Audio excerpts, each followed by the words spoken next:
Hi ಎಲ್ಲರಿಗೂ and welcome back. ರೀಸೆಂಟಾಗಿ ನಾನೊಂದು ರೆಸ್ಟೋರೆಂಟ್ಗೆ ಹೋಗಿದ್ದೆ. ಅಲ್ಲಿ ನಾನು ಫಸ್ಟ್ ಟೈಮ್ ಈ ಪನ್ನೀರ್ ಗೀ ರೋಸ್ಟ್ನ ಟ್ರೈ ಮಾಡಿದ್ದು, ಟೇಸ್ಟ್ ಮಾಡಿದ್ದು. ತಿನ್ಬೇಕಾದ್ರೆ ಅಂದ್ಕೊಳ್ತಾ ಇದ್ದೆ ಈ ರೆಸಿಪಿನ ನಾನು ಕೂಡ ಒಂದು ಸತಿ ಟ್ರೈ ಮಾಡಬೇಕು ಅಂತ. ಬಂತು ಹೀಗೆ ಯೂಟ್ಯೂಬಲ್ಲಿ ಸರ್ಚ್ ಮಾಡಿ ಈ ರೆಸಿಪಿನ ತಿಳ್ಕೊಂಡೆ. ತುಂಬಾ ಈಸಿ ಮಾಡೋದು. ಇದಕ್ಕೆ ಒಂದು ಫ್ರೆಶ್ ಮಸಾಲೆನ ನಾವು ಮಾಡ್ಕೊಳ್ಬೇಕಾಗತ್ತೆ. ತುಂಬಾ ಸಿಂಪಲ್ ಆಗಿರುತ್ತೆ. ಧನಿಯಾ, ಜೀರಿಗೆ, ಸೋಂಪು, ಮೆಂತ್ಯ, ಚಕ್ಕೆ, ಲವಂಗ, ಪೆಪ್ಪರ್ ಆ್ಯಂಡ್ ಬ್ಯಾಡಗೆ ಮೆಣಸು. ಈ ಪನ್ನೀರ್ ಗೀ ರೋಸ್ಟ್ ಅಥವಾ ಯಾವುದೇ ಗೀ ರೋಸ್ಟ್ ಆದರೂ ಬೇಸಿಕಲಿ ತುಂಬ ಖಾರ ಇರುತ್ತೆ. ಬಟ್ ನಾನು ಅದನ್ನು ನಮ್ಮ ಟೇಸ್ಟ್ಗೆ ಅನುಗುಣವಾಗಿ ಸ್ವಲ್ಪ ಕಮ್ಮಿ ಮಾಡ್ಕೊಂಡಿದ್ದೀನಿ. ಜಾಸ್ತಿ ಖಾರ ಹಾಕ್ಕೊಂಡಿಲ್ಲ.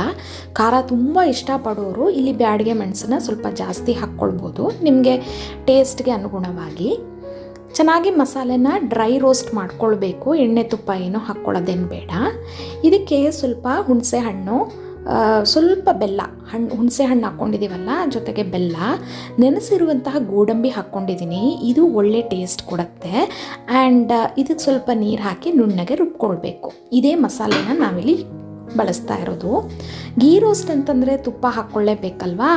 3-4 ಟೇಬಲ್ ಸ್ಪೂನಷ್ಟು ನಾನು ತುಪ್ಪ ಹಾಕಿ ಪನ್ನೀರ್ನ ಈ ರೀತಿ ಸಣ್ಣ ಸಣ್ಣ ಕ್ಯೂಬ್ಸ್ ಆಗಿ ಕಟ್ ಮಾಡಿ ಚೆನ್ನಾಗಿ ಫ್ರೈ ಮಾಡ್ಕೊಳ್ತಾ ಇದ್ದೀನಿ. ಲೋ ಫ್ಲೇಮಲ್ಲಿ ಇಟ್ಕೊಂಡು ನೀವು ಇದನ್ನು ಫ್ರೈ ಮಾಡ್ಕೊಳ್ಳಿ.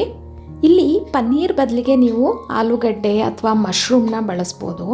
ಇನ್ನು ನಾನ್ ವೆಜ್ ಇಷ್ಟಪಡೋರು ನಿಮಗೆ ಯಾವುದು ಬೇಕೋ ಅದನ್ನು ನೀವು ಹಾಕ್ಕೊಂಡು ಫ್ರೈ ಮಾಡ್ಕೊಂಡ್ರಾಯ್ತು. ಇಲ್ಲಿ ಉಳಿದಿರುವಂತಹ ತುಪ್ಪದಲ್ಲಿ ನಾನು ಹೆಚ್ಚಿರುವಂತಹ ಒಂದು ಮೀಡಿಯಮ್ ಗಾತ್ರದ ಈರುಳ್ಳಿ ಹಾಕ್ಕೊಂಡಿದ್ದೀನಿ. 1 ಚಮಚದಷ್ಟು ಶುಂಠಿ ಬೆಳ್ಳುಳ್ಳಿ ಪೇಸ್ಟ್ನ ಕೂಡ ಹಾಕ್ಕೊಂಡಿದ್ದೀನಿ. ಇದನ್ನು ಹಸಿ ವಾಸನೆ ಹೋಗೋ ತನಕ ನೀವು ಫ್ರೈ ಮಾಡ್ಕೊಳ್ಬೇಕಾಗತ್ತೆ. ಇನ್ನು ಈ ಗೀ ರೋಸ್ಟ್ ಇದೆಯಲ್ಲ, ಇದನ್ನು ನೀವು ಸೈಡ್ ಡಿಶ್ ಆಗಿ ಕೂಡ ಸರ್ವ್ ಮಾಡ್ಬೋದು ಅಥವಾ ಸ್ಟಾರ್ಟರ್ ಆಗಿ ಕೂಡ ನೀವು ಸರ್ವ್ ಮಾಡ್ಬೋದು. ಈರುಳ್ಳಿ ಎಲ್ಲ ಚೆನ್ನಾಗಿ ಫ್ರೈ ಆದಮೇಲೆ ರುಬ್ಬಿರುವಂತಹ ಮಸಾಲೆನ ನಾನಿಲ್ಲಿ ಹಾಕ್ಕೊಳ್ತಾ ಇದ್ದೀನಿ. ಜೊತೆಗೆ ಸ್ವಲ್ಪ ನೀರನ್ನ ಕೂಡ ಸೇರಿಸ್ಕೊಂಡಿದ್ದೀನಿ. ಯಾಕೆಂದರೆ ನಾನಿಲ್ಲಿ ಸೈಡ್ ಡಿಶ್ ಅಂದರೆ ನಾನು ಚಪಾತಿಗೆ ಇದನ್ನು ಮಾಡ್ಕೊಳ್ತಾ ಇರೋದು.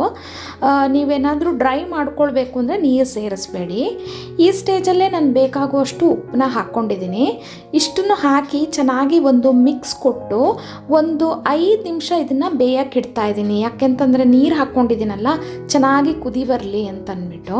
ಸುತ್ತ ನೋಡಿ, ನೀವು ನೋಡ್ತಿರ್ಬೋದು ಎಣ್ಣೆ ಬಿಡಕ್ಕೆ ಸ್ಟಾರ್ಟ್ ಆಗ್ತಾ ಇದೆ. ಈಗ ನಾವು ಫ್ರೈ ಮಾಡಿರುವಂತಹ ಪನ್ನೀರ್ನ ಹಾಕ್ಕೊಳ್ಬೇಕು. ಜೊತೆಗೆ ಕರಿಬೇವಿನ ಸೊಪ್ಪನ್ನ ಡೈರೆಕ್ಟಾಗಿ ಹಾಕ್ಕೊಳ್ಬೇಕು, ಒಗ್ಗರಣೆಗಲ್ಲ, ಹಾಗೇ ಹಾಕ್ಕೊಳ್ಬೇಕು.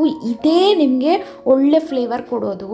ನಾನಿಲ್ಲಿ ಕರಿಬೇವಿನ ಸೊಪ್ಪನ್ನೆಲ್ಲ ಹಾಕಿ ಮುಚ್ಚಿ ಒಂದು 3-4 ನಿಮಿಷ ಇದನ್ನು ಬೇಯಕ್ಕೆ ಇಡ್ತಾ ಇದ್ದೀನಿ.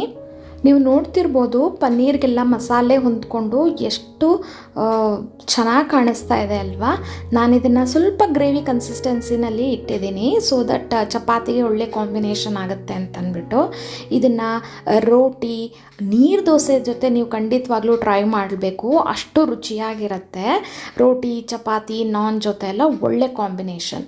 ಅಲ್ಲದೆ ನೀವು ಸ್ವಲ್ಪ ಡ್ರೈ ಆಗಿಟ್ಟರೆ ಸ್ಟಾರ್ಟರ್ ಆಗಿ ಕೂಡ ನೀವು ಸರ್ವ್ ಮಾಡ್ಬೋದು. ಸ್ಪೈಸಿ ಇಷ್ಟಪಡೋರಂತೂ ಖಂಡಿತವಾಗ್ಲೂ ಈ ರೆಸಿಪಿನ ಟ್ರೈ ಮಾಡಲೇಬೇಕು. ತುಂಬಾ ರುಚಿಯಾಗಿರುತ್ತೆ.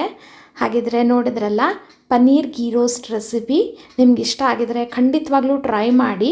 ಮುಂದಿನ ಇಂಟ್ರೆಸ್ಟಿಂಗ್ ರೆಸಿಪಿ ಜೊತೆ ನಾನು ನಿಮಗೆ ನೆಕ್ಸ್ಟ್ ವಿಡಿಯೋದಲ್ಲಿ ಸಿಗ್ತೀನಿ. Stay tune, stay connected. Thank you for watching.